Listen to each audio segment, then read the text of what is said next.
family, friends, other loved ones, thank you, and good afternoon. My father would have been so glad to see you all here today. How do you say goodbye to a man like my dad, Quintino Kent Lopez Viana? Only with a heavy heart. He wasn't wealthy, although he was rich in the love of his friends and family. He wasn't famous, although he did go on TV once as an actor in one of those Telemundo court shows. I don't think a lot of you do that. He didn't have a bunch of fancy degrees, but he was a proud student at Cypress Community College until just last year.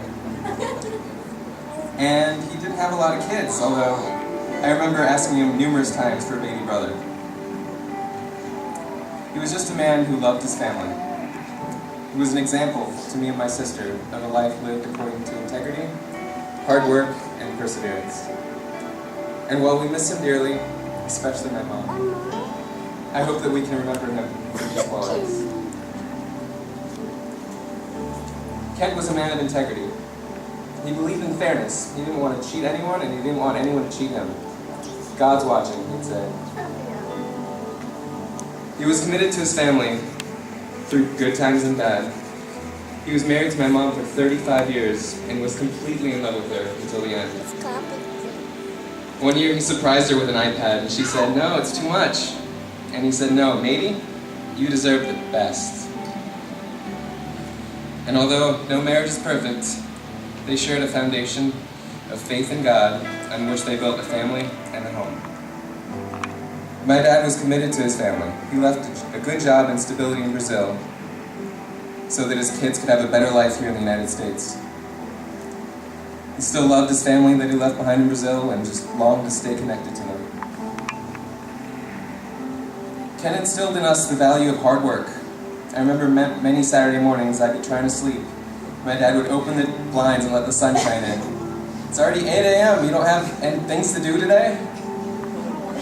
My sister and I had to explain to him the value of sleeping in also. When he was fixing things around the apartments, he'd take me along, often kicking and screaming. It's thanks to him that I know how to tile a kitchen floor, splice a power cable, and place a doorknob. My dad was always either working or looking for work. In addition to being an apartment manager and a handyman, he's been a timeshare salesman, an entrepreneur, an import-exporter, government inspector, technical support for a laptop company, computer programmer, a pizza delivery man, a mortgage salesman, a waiter, a land investor, and a snack vendor. A lot of talents. He always dreamed big. If he wasn't successful in one pursuit, he'd try something else. Even in this last year when he was sick, he kept sending out his resume.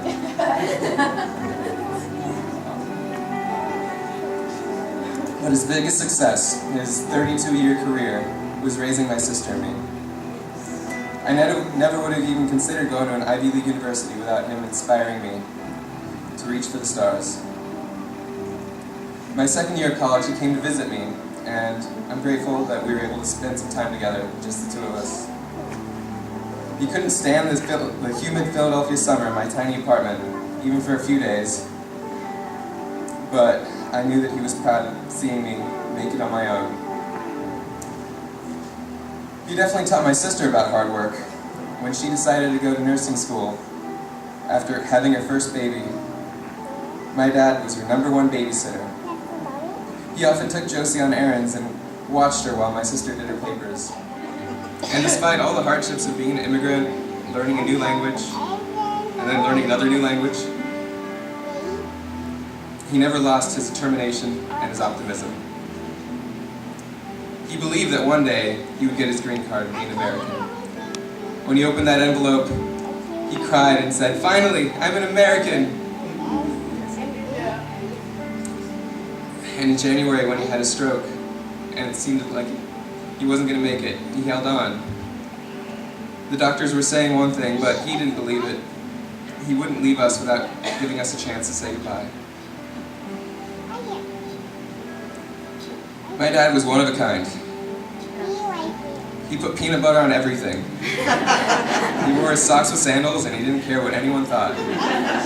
He thought every movie should have a lot of action, but also a little romance. He thought 99 cents for a perfume was just as good as the real thing. I'll miss his corny sense of humor, his excitement about life, and his words of wisdom, usually expressed in some sort of Brazilian saying that I didn't understand. My first reaction is, wow, how unfair is it that he got sick? And how cruel that he died so young, that he was stolen away from us. There are plenty of 80-year-olds walking around completely healthy. Why couldn't he get 20 more years to see his grandchildren grow up? And to see this movie play out? But, you know what? This movie's pretty short. And soon, when the popcorn's finished and the credits finish rolling, the lights will go up. And we'll see each other again. And then we'll go home.